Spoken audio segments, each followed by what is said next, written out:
কমলিনী আর নতুনের বিয়ের কথা সবার সামনে বলে খুশি হয়ে যায় নতুন আর কাকু, কমলিনীও। হ্যাঁ বন্ধুরা, এমনটাই দেখা যাবে। বিস্তারিত জানতে ভিডিওটিতে লাইক দিয়ে চ্যানেলটি সাবস্ক্রাইব করে দেখতে থাকুন।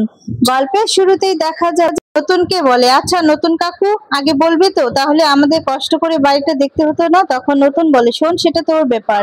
বর্ষা তখন তখন বলে, তাহলে তুমি মাকে বাড়ি কিনে দিচ্ছ নতুন কাকু? আর তখন পার্বতী বলে, আচ্ছা তুমি কেন এত কথা বলছো আর কেন নাক গলাচ্ছ সেটাই তো বুঝতে পারছি না। ঠাম্মি তখন বলে যে পার্বতী, আচ্ছা তো এটা কেমন কথা বলছো? তুমি তো জানো না নতুনের সঙ্গে আমাদের কি সম্পর্ক? ও আমাদের কথা ভাববে না, কে ভাববে বলো তো? তার তো বাবার অধিকার আছে। পার্বতী তখন বলে, যাই হোক না কেন মাসিমা, এখন তো ওদের সংসার, মানে ওর সংসার হয়ে গেছে, সংসার আমি চলে এসেছি, তাহলে উনি কি করে আরেকজনের ডিসিশন নিবে বলো তো? তখন বলে, কমলিনী দি কোথায় থাকবে না থাকবে সেটা তো কমলিনী দি নিজেই ঠিক করবে, তার ছেলে মেয়ে আছে তারা ঠিক করবে। আর তখন বুবলাই কিছুই বলে না। এরপর দেখা যায় নতুন বলে, শোনো পার্বতী, এসব নিয়ে না কোনো কথা বলার দরকার নেই। আর বুবলাই, তোরও না এসব ভাবার কোনো দরকার নেই, তোর মা ঠিক করবে। আর তোর মা যদি আসতে না চায় তাহলে সেটা অন্য কথা। তখন বর্ষা বলে, আচ্ছা নতুন কাকু, তাহলে আমার শাশুড়ি মা, মানে আমার শাশুড়ি মাকে আপনি কি কিনে দিচ্ছেন? আসলে এত বছর আপনাকেও তো আমার শাশুড়ি মা সার্ভিস দিয়েছে, তার জন্য তো আপনি দিতেই পারেন। হ্যাঁ, ভালোই হয়েছে, এবার আমাদের জন্য ভালো হবে।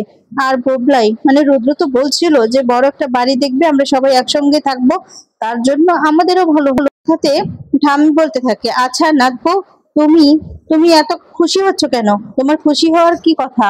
তখন বর্ষা বলে, ওমা ঠাম্মি, এটা কেমন কথা বলছো? তাছাড়া রুদ্র তো বলেছেই যে আমরা সবাই এক বাড়িতে থাকবো। আর নতুন কাকু যদি মাকে বাড়ি কিনে দেয় তাহলে তো আমরা সেখানে সবাই একসঙ্গেই থাকবো। তখন নতুন বলে, হ্যাঁ থাকতে পারবে, কিন্তু সেখানে শর্ত আছে, শর্ত মেনে চললেই তোমরা সেখানে থাকতে পারবে। তখন বুবলাই বলে, মানে নতুন কাকু তুমি মাকে বাড়ি কিনে দিচ্ছ শর্ত, মানে শর্ত দিয়ে? আমি তো কিছু বুঝতে পারছি না। এটা করো না নতুন কাকু, সবাই না ভুল বুঝবে, খারাপ ভাববে। তো প্লিজ তুমি এটা করো না। আমি তোমাকে বলছি যে আমি একটা বড় বাড়ি দেখব, সেখানে আমরা সবাই মিলে থাকবে, আমাদের কোনো সমস্যা হবে না সেখানে। নতুন তখন বলে, আচ্ছা তুই বা কিভাবে ভাবলি বুবলাই যে তোর মা তোদের সঙ্গে থাকবে? আর তখন দেখা যায় বুবলাই বলে, না আমি তো মায়ের সঙ্গেই থাকতে চাই নতুন কাকু, আমি মায়ের সঙ্গেই থাকবো। তখন নতুন বলে, তোর মাও যে তোর সাথে যেতে চাইবে সেটা তুই কি করে ভাবলি? আর তোর মায়ের সাথে তো তোর ভালো কোনো সম্পর্কও নেই যে তোর কথায় তোর মা রাজি হয়ে যাবে। তোর সাথে না তোর মা কখনো রাজি হবে না তোর সাথে যেতে। তাই তুই একটু চুপ করে থাক, তোর তো লাফানোর কোনো দরকার নেই। তোর মায়ের জন্য আমি যেটা করছি সেটাই ঠিক করছি, তো পর্যন্ত কোনো কিছুই ভুল প্রমাণ করতে পারবে না। আর সেটা কোনো কারো মাথা ব্যথার কোনো দরকার নেই। ঠাম্মি তখন বলে, হ্যাঁ রে নতুন, তুই যা কর, যা করার ইচ্ছে তাই কর। আর এই বয়সে আমরা সবাই একসঙ্গে থাকবো সেটাই তো চাই। আসলে বৌমাকে ছাড়া আমি থাকতে পারবো না, বৌমার সঙ্গেই আমি থাকবো।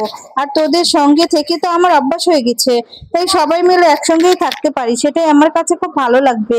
আর তখন দেখা যাবে নতুন বলতে থাকে, আচ্ছা মাসি, তোমাকে আমি মাসি বলে ডেকেছি, তুমি আমার বন্ধুর মা, তুমি আমারও মা। তোমাকে যেদিন থেকে মাসি বলে ডেকেছি তোমাকে আমার মায়ের জায়গাটাই দিয়েছি। তোমার কোনো কষ্ট হোক সেটা কি আমি চাইবো নাকি? এই যে আমার বন্ধু যখন তোমার সাথে এরকম একটা ব্যবহার করে চলে গিয়েছে, তারপর থেকে তোমার প্রতি শ্রদ্ধাটা আমার আরো বেড়ে গিয়েছে। আর তখন দেখা যাবে পার্বতী বলে, আচ্ছা বলো তো, তোমারও তো একটা সংসার হয়ে গিয়েছে, তুমি কমলিনীর দিকে কি করে বাড়ি কিনে দিবে বলো তো? তাহলে তোমার সংসারটা কি করে চলবে? আর তখন দেখা যায় নতুন বলে, শোনো পার্বতী, আমার কি আছে না আছে সেটা আমি তোমাকে বলতে পারবো। তখন বলে, বুঝতে পেরেছো, এর জন্য আমি কাউকে হিসাব দেব না। পার্বতী বলে, তুমি আমাকেও হিসাব দিবে না? আর তখন নতুন বলে, না আমি কাউকেই হিসাব দেব না, আমি তোমাকেও হিসাব দেব না। আর তখন বলে, তাই আমি চাইবো আমি যেই সিদ্ধান্তটা নেব সেই সিদ্ধান্তটাই তুমি সমর্থন করো, সেটা একজন মানুষ হিসেবে তুমি সমর্থন করবে, বুঝতে পেরেছো? অন্য কিছু হিসেবে নয়। তখন পার্বতী বলে, হ্যাঁ তোমার সব কথাতেই আমার সমর্থন আছে, তোমার স্ত্রী হিসেবে আমি সব সময় সমর্থন করি। বলে, না তুমি একজন মানুষ হিসেবে সমর্থন করবে, আমি আর কিছুই চাই না। তখন পার্বতী বলে, হ্যাঁ হ্যাঁ, আমি তোমার সঙ্গে আছি, তুমি যা করবে তুমি তো ভেবেচিন্তেই করবে। তখন পার্বতী আর কিছুই বলে না। অন্যদিকে দেখা যাবে কমলিনীকে রিলিজ দিয়েছে। আর তখন প্রসম বলে, কাকুমণি আমিও কিন্তু কিছু টাকা নিয়ে এসেছি। আর তখন কমলিনীর বাবা বলে, হ্যাঁ আমিও কিছু টাকা এনেছি কিন্তু। আর তখন কাকুমণি বলতে থাকে, তোমাদের টাকা এখন লাগবে না, যদি লাগে আমি তাহলে তোমাদেরকে বলবো। তখন প্রসম বলে, কেন কাকুমণি? বোন, বুড়ি তো আমার বোন, তাহলে বুড়ির জন্য এতটুকু আমরা করতে পারবো না? তখন কাকুমণি বলে, হ্যাঁ প্রসম করতে পারবে তো, কিন্তু এখন না হয় আমি দেই, আমি যদি থেকে যাই তখন না হয় তোমরা হেল্প করবে। কমলিনী বলতে থাকে, আমার জন্য তোমাদের অনেকটাই কষ্ট বেড়ে গেল তাই না? তখন দেখা যাবে এদিকে কাকু বলতে থাকে, হ্যাঁ বুড়িমা অনেক টাকাই বেরিয়ে গেল, তো তুই কি করবি বলতো? আর তখন দেখা যাবে কমলিনী বলতে থাকে যে, তুমি আমার সঙ্গে মজা করছো তাই না? এরপর কুর্চি বলে, কাকুমণি আমিও কিন্তু কিছু টাকা নিচ্ছি। তখন কাকুমণি বলে, হ্যাঁ মা জানি, তুমি তো বলেছো, তাতেই অনেক খুশি আমরা। আর বলে, তোমার আর কিছু দিতে হবে না। তখন কমলিনী বলে, আচ্ছা দিদি ভাই, তুমিও তো তোমার ছেলের বিয়েতে যাবে, তার জন্য তো কিছু কিছু করবে তুমি। আর তখন বলে, তুমি কেন টাকা দেবে বলো তো? এরপর বলে, আচ্ছা তুমি ছাড়া। কমলিনী বলতে থাকে, এত চিন্তা করো না তো বুড়িমা, আমার ফ্ল্যাটটা তো রেডি আছে, সেখানে না হয় তোমরা থাকতে পারবে, সেখানেই যাবে। আর তখন দেখা যাবে কমলিনী বলতে থাকে, আসলে কাকুমণি মা আর বাবা চাইছে তো তাদের কাছে গিয়ে থাকি, তাই তাদের কাছে গিয়েই থাকবো। তখন দেখা যায় কাকুমণি বলে, না তারপরেও তুমি যদি না যেতে চাও তাহলে কিন্তু তুমি আমার ফ্ল্যাটেই থাকতে পারো। তখন কমলিনীর বাবা বলে, না না বুড়িমা আমাদের বাড়িতে গিয়েই থাকবে, আমাদের কাছে থাকবে, আমাদের সঙ্গে থাকবে। আর তখন প্রাঞ্জল বলে, ঠিক আছে তাহলে এখানে দাঁড়িয়ে আমাদের কথা বলার কোনো দরকার নেই, প্রসন্ন তুই বরং বুড়ি মাকে নিয়ে নিচে যা, আমি আসছি। কমলিনীর মা তখন বলে, বুড়ি কটা দিন আমাদের কাছে থাকবে, আমার মেয়েকে আমি কোথাও যেতে দেব না, আমাদের কাছেই থাকবে, পরে না হয় অন্য কোথাও গিয়ে থাকবে।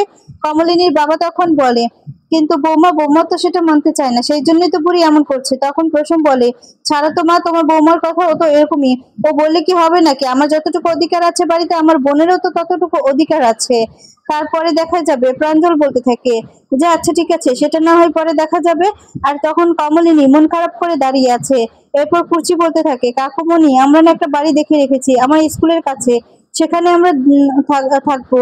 আর তখন বলে, না মা, ফ্ল্যাটটা তো আমি পরিষ্কার করেই রেখেছি, সেখানে না তোমরা সবাই মিলেই থাকতে পারবে, সেখানে থাকলে তোমরা সবাই মিলে একসাথে থাকবে, হাসি আনন্দে থাকতে পারবে। তখন দেখা যাবে এইদিকে বলতে থাকে, দিদি ভাই আমরা সবাই একসঙ্গে থাকতে পারবো, তুমি বরঞ্চ তোমার ছেলের বিয়েটা কাটিয়ে আসো, তারপর না হয় আমরা সবাই একসঙ্গে থাকবো। কিন্তু মা, ওই বাড়িতে বাবিন মিঠিও তো যাবে, তখন তো ওরা বেশি হয়ে যাবে। আর তখন বলে, ভিড় হয়ে যাবে। এরপর বলে, কি আর ভিড় হবে, আমার রুমে আমি আর মিঠি নয় না হয় শুয়ে পড়বো, আর তোর বাবার রুমে বাবিল আর তোর বাবা শুয়ে পড়বে। আর তখন দেখা যাবে কমলিনী বলতে থাকে, তারপরেও মা রান্না বান্না দেখা যাবে কমলিনীর মা বলতে থাকে, সে তো আমাদের সবার জন্য রান্না বান্না করেই, আর দুজনের না হয় রান্না বান্না বেশি করবে, আর যদি না করতে পারে তাহলে আমি দরকার পড়লে রান্না করব, তুই এত কিছু চিন্তা করিস না বুড়িমা, তুই এত কিছু ভাবিস না, আমরা আছি তো সবাই। আর তখন প্রাঞ্জল বলতে থাকে, ঠিক আছে তাহলে আমরা কটা দিন সবাই একসঙ্গে হইচই করে কাটিয়ে দিব। তখন প্রসম বলতে থাকে, ঠিক আছে। আর তখন দেখা যাবে কমলিনী বলতে থাকে, আমার তো আর যাওয়ার কোনো জায়গাই রইলো না, আমি আর কোথায় যাব বলো তো? আর তখন কমলিনী এ কথা ভেবে খুব কষ্ট পায়। প্রাঞ্জল তখন বলে, বুড়িমা আমি জানি তোমারও নিজের জায়গা হবে, তুমি দেখো, তুমি না এসব নিয়ে একদম ভেবো না, আমরা আছি তো, আমরা সবাই তোমার জন্য আছি। আর তাছাড়া আমি তো তোমাকে ফ্ল্যাটটা দিয়ে দিয়েছি, তুমি তো সেখানে থাকতে পারবে সবাইকে নিয়ে, তাহলে কেন এত চিন্তা করছো বলো তো? তখন কমলিনী বলে, না না কাকুমণি, চিন্তা আমি করছি না। তখনই দেখা যাবে প্রসম বলতে থাকে, নতুনদা কোথায়, নতুনদা কোথায়? তখন প্রাঞ্জল বলে, ওই তো নতুন রিসিপশনে। আর তখন প্রাঞ্জল বলে, নতুনদা ওখানে কেন? ওখানে কেন? দেখো আমি একটা কথা বলে দিচ্ছি, আমরা কিন্তু কেউ কেউ নতুনদার টাকা নেব না। আর তখন দেখা যাবে এই যে এখন যদি নতুনদা রিসেপশনে টাকা দেয় না, তাহলে কিন্তু এটা ভালো দেখা যায় না, তার থেকে কিন্তু আমরা একটা টাকাও নেব না। তখন বলে, আচ্ছা দিলে দিবে, আমরা সেটা শুট করে দিব। আর তখন বলে, সেখানে এত ঝামেলা করার কোনো দরকার নেই তো। কমলিনীর বাবা তখন বলে, না না, ও যদি টাকা নিতে নাও চায় তাহলে কিন্তু ওর স্ত্রীর হাতে গিয়ে দিয়ে আসবো। কাকুমণি তখন বলে, ঠিক আছে ওটা না হয় পরে দেখা যাবে। ওদিকে দেখা যাবে রিসিপশনে সব ঝামেলা মিটিয়ে দেয় নতুন। আর তখন বলে, ঠিক আছে স্যার, আপনাদের সব টাকা দেওয়া শেষ হয়ে গেছে। ওইদিকে দেখা যাবে প্রাঞ্জল বলে, আচ্ছা নতুন, তুমি এবার আজকে কোনো টাকা টাকা দাওনি তো? আর তখন রিসেপশন থেকে বলে হ্যাঁ উনি তো সব টাকা মিটিয়ে দিয়েছে। তখন প্রাঞ্জল বলে তুমি একদম উচিত করোনি। তখন কমলিনী বলে নতুন ঠাকুরপো তোমার টাকা আছে আমি জানতাম, কিন্তু আমার জন্য তুমি কেন টাকাগুলো খরচ করতে গেলে বলো তো? তোমার আমার জন্য খরচা করা একদম ঠিক হয়নি। তখন তো এই কথা শুনে নতুন বলতে থাকে আচ্ছা কমলিনী, টাকা আমি খরচ না হয় করেছি, সেটা নিয়ে তুমি এত চিন্তা করছো কেন বলো তো? আর তাছাড়া আমার তো সবকিছুই ভুল, আর এটা না হয় ভুল হলো। আর তখন পুচি বলে আচ্ছা নতুনদা তুমি কেন এমন করলে বলো তো? তোমরা সবাই কমলিনীকে খুব ভালোবাসো, কিন্তু আমার তো একটা দায়িত্ব আছে। প্রসূন তখন বলে তোমার কিসের দায়িত্ব আমার বোনের প্রতি, সেটাই তো বুঝতে পারলাম না। তখন নতুন বলে আছে তো দায়িত্ব, সেটা তোমরা না হয় পরে বুঝতে পারবে। আর তখন কমলিনীর বাবা বলে শোনো নতুন, তুমি যে টাকাগুলো দিয়েছো তোমাকে যে টাকাগুলো ফেরত দিতে হবে কিন্তু, না হলে কিন্তু তোমাকে আমরা কিছুতেই ছাড়বো না। তখন প্রাঞ্জল বলে নতুন তোমার বউয়ের হাতে না হয় এই টাকাগুলো হবে, আর তাছাড়া তুমি তো বিয়ে করেছো, তোমার তো সংসার আছে। আর তখন নতুন বলে তাতে কি হয়েছে, আমার কাকা বাবু না হয় পরে আমার বউয়ের হাতে টাকাগুলো দিয়ে আসবে, তাতে আমার কোনো সমস্যা নেই। তখন প্রাঞ্জল বলতে থাকে যে নতুন তুমি যদি এই কাজটা যে করেছো না একদম ঠিক করোনি। এর আগেও কিন্তু তুমি টাকাগুলো দিয়েছিলে, এখনো তুমি সবগুলো টাকা দিলে কেন বলো তো? তোমাকে কিন্তু এই টাকাগুলো ফেরত দিতে হবে, ঠিক আছে? আর তখন দেখা যাবে কমলিনী মানে কমলিনীর বাবা বলে হ্যাঁ ওর বউয়ের হাতে আমি টাকাগুলো তুলে দিয়ে আসবো। আর তখন নতুন বলে আচ্ছা ঠিক আছে আমার বউয়ের হাতে না হয় তুমি টাকাগুলো দিয়ে আসবে। আর তখন কমলিনী খুব কষ্ট পায়, আর তখন মনে মনে বলতে থাকে নতুন ঠাকুরপো এখন খুব বউ বউ বলছো তাই না? অথচ দুদিন আগেও কত কথা বলেছিলে। আমি তো চেয়েছিলাম যে তুমি সংসারী হও, কিন্তু এভাবে সবার সামনে নির্লজ্জর মতো তোমার নিজের বউর কথাগুলো বলছো। আমার ভিতরটা কেমন হচ্ছে, কেন এত কষ্ট হচ্ছে আমি তো কিছু বুঝতে পারছি না। মনে হচ্ছে যেন আমার কাছের বন্ধু আমার কাছ থেকে হারিয়ে গেল। তারপর দেখা যাবে নতুন নতুন তখন তুমি বলে যে তুমি তো এখন তোমার বাড়িতে যাবে তাই তো? আর তখন বলে আমার না একটা কাজ বাকি রয়েছে। আর তখন দেখা যাবে বলতে থাকে কমলিনীর বাবা বলে মানে আর কি, আবার কি কাজ? আর তখন বলে আসলে আমার বিয়েটা তো হলো, কিন্তু বিয়ের রিসেপশন পার্টি তো হলো না। আর তখন বলে তার জন্যই আমি রিসেপশন পার্টি করব। কমলিনীর মা তখন বলে তুমি বিয়ে করেছো ভালো কথা, সেটা তো আমরা চেয়েছিলাম, বিয়ে করা তো কোনো দোষ নেই। আর তখন কুর্চি বলে শোনো নতুনদা তোমার রিসেপশন পার্টিটা আমরা কেউ যাব না। আর তখন নতুন বলে যে এটা কেমন কথা কুর্চি, তুমি যাবে না মানে? তুমি না গেলে আমাদের রিসেপশন পার্টিটা হবে নাকি? তুমি যাবে, কমলিনী যাবে। প্রসূন তখন বলে না আমার বোন যাবে না, আমার বোন যেতে পারবে না। আর তখন দেখা যাবে সার্ভিস দিতে পারবে না। এই কথাগুলো শুনে নতুন অবাক হয়ে যায়। প্রসূন তখন বলে হ্যাঁ আমার বোনের এখন শরীর মোটেও ঠিক নেই, আর কি দায়িত্ব পালন করবে বলুন তো? আর তখন বলে তোমার সব দায়িত্বই তো পালন করেছে, আর এখন রিসেপশন পার্টি তাহলে করো না করো। আর তখন কমলিনী বলে না না দাদা, আমি বলেছিলাম, আমি নতুন ঠাকুরপোকে বলেছিলাম যে তোমার বিয়ে হলে সমস্ত রকমের আয়োজন আমি করব, সব দায়িত্ব পালন করব, সব দায়িত্ব তো পালন করেছি, তাহলে এটাও না হয় করব। তখন দেখা যাবে প্রসম বলে কেন বুড়ি তোর যাওয়ার কি দরকার, তুই যাবি কেন বলতো? আর নতুন দা তোমার বিয়েটা কিন্তু আমরা মানতে পারিনি। তখন নতুন বলে কেন ভাই, আমি তো বিয়েই করেছি, তাহলে না মানার কি আছে বলো তো? আর বিয়েটা এমন ভাবে হয়ে গেল না, আমার অফিসে সবাই পার্টি দিতে বলছে, তাই আমি পার্টি দিব। তখন প্রসম বলে সেই জন্য না আমরা সেখানে থাকতে পারবো না, ঠিক আছে? তখন দেখা যাবে নতুন বলে কেন কেন থাকতে পারবে না, তোমরা তো সেখানে থাকবে, কারণ আমার তো তোমরা ছাড়া কেউ নেই।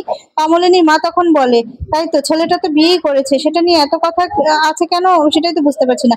ও পার্টি দিলে দিবে। কমলিনীর বাবা তখন বলে আচ্ছা ঠিক আছে, না হলে কবে দিতে চাও সেটাই বলো, ডেটটা দিয়ে দাও।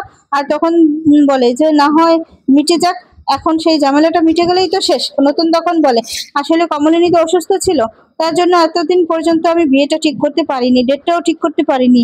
আর এখন তো কমলিনী সুস্থ হয়ে যাচ্ছে, বাড়িতে নিশ্চয়ই যাবে আর সুস্থ হয়ে যাবে। আর তখন বলে তাই ডেটটাও দিয়ে দিব সবাইকে সাক্ষী রেখে আমি আবারও অনুষ্ঠানটা করতে চাই। আর তখন তো কমলিনী আর কুচির দিকে তাকিয়ে থাকে। আর তখন নতুন বলে কমলিনী তোমাকে কিন্তু থাকতেই হবে, বুঝতে পেরেছো তো? সব দায়িত্ব কিন্তু তোমার। আর তখন কমলিনী বলে হ্যাঁ আমি যাব, একবার তো তোমার বউকে বরণ করেছি, আর তো বরণ করতে হবে না। তখন নতুন বলে না না তোমাকে বরণ করতে হবে না। তখন কমলিনী বলে কেন, তোমার বউর মানে তোমার বউকে বরণ করার যোগ্য বুঝি আমি নই? আর তখন কমলিনী কথা শুনে নতুন বলে দেখো বরণ টরণ আর করতে হবে না, শুধুমাত্র সেখানে অনুষ্ঠান হবে, খাওয়া দাওয়া হবে, এই তো। বিয়েটা তো কোনো রকম ভাবে হয়েই গেল, আর পার্টিটা করবো না? আর তখন প্রসম রাগান্বিত হয়ে নতুনের দিকে তাকিয়ে থাকে। আর তখন কুর্চি বলতে থাকে তুমি এভাবে বলছো নতুন দা, আমি না ভাবতেও পারছি না জানো তো। আসলে আমার ছেলেরও তো বিয়ে, সেখানে তো আমাকে যেতে হবে, আর আমি যদি না আসতে পারি নাই, আর তখন নতুন বলে না না করছি, তুমি আমার কোন জায়গায় আছো, তুমি আমার বোনের জায়গায় আছো, তুমি জানো না তুমি আর কমলিনী ছাড়া এই অনুষ্ঠান তো হবেই না, তাই তোমাদেরকে আসতেই হবে, তোমাদের দুজনকে তো থাকতেই হবে। তখন তো কুর্চি এ কথা শুনে অবাক হয়ে যায় আর বলে নতুন দা কি বলছো তুমি? তখন নতুন বলে হ্যাঁ, এই রিসিপশনে তোমাদের না থাকলে হবেই না। আর তাছাড়া জীবনে একটা মাত্রই তো বিয়ে করেছি, তার জন্য অনুষ্ঠান করব না? আর তখন নতুন বলে আসলে সামনে শনিবারে একটা ভালো দিন আছে, ছুটির দিন তো, তাই সেদিনই আমি এই অনুষ্ঠানটা করতে চাই, তোমরা কি বলো? আর তখন দেখা যাবে সবাই সবাই চুপ হয়ে যায়।